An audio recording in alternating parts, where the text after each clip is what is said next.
kind of the normal stuff. As far as our performance yesterday, obviously a lot more to be desired. Felt like there was a lot of completions that we left out there. Opportunities to keep drives going and possess the ball and try to get points. As I look at some of the key statistics from that game, obviously the time of possession was pretty lopsided. So opportunities for us to possess the ball, wear their defense down a little bit, go down, get points, and obviously keep their offense off the field, I think would have been helpful. And then just, some of the, I think just the timing and the rhythm of the passing game, a lot of yesterday was just kind of getting the feel back, for me, honestly, especially to start that game. So there were times where we got rolling. There were times where we made some big plays and did some good things, but just not quite enough. Listen, it's a short week, so there's always the challenge of, how do you get basically 7 days worth of preparation and recovery squeezed down into 5 days. And so everything's just accelerated. You got to spend a lot more time with recovery on your body, doing all those things. So I've already kind of mapped out a plan for myself, for this whole week, as has every guy.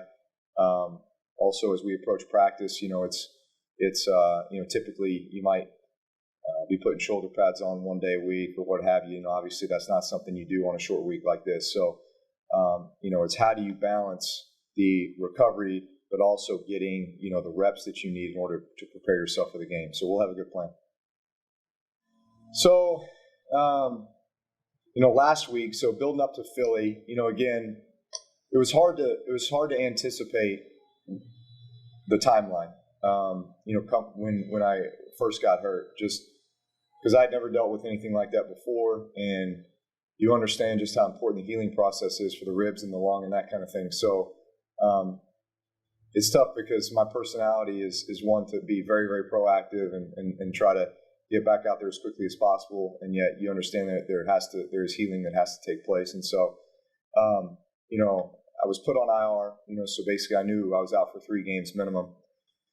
And then immediately I'm thinking, hey, Philly, how do I get ready for Philly? Get ready for Philly. And it was very obvious during that Philly week that I was not ready. I couldn't, move or throw the ball the way that I wanted to, and just felt like the healing process was not,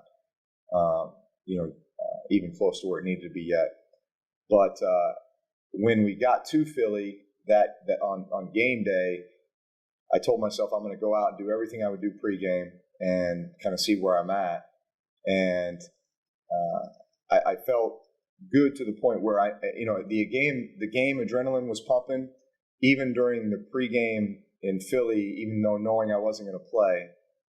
And I felt like, man, I got this. Next week I got this, And so I still kind of had some benchmarks that I'd hit Monday, Tuesday, Wednesday, just to make myself feel like, I had enough, and felt like I had enough.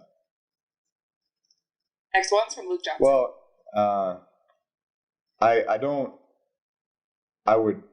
I would still try to get on the field as quickly as possible,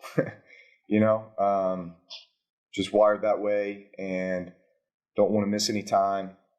Never want to miss any time. Always want to be there to play for my teammates.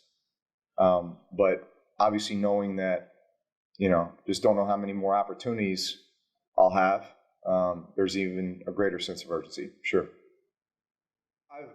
I've always played with something, so going back to when I first came in the league, I had kind of a bigger, thicker flap jacket on. And then at some point I kind of, moved to something that was a little bit thinner, but kind of molded to your ribs. And then I went to something else yesterday. I mean, there's all kinds of different products out there. I mean, everybody comes out of the woodwork when you have rib injuries and tells you that, hey, wear this, you can jump on a grenade and you'll be okay, so, I mean, at the end of the day, I think every QB wears something.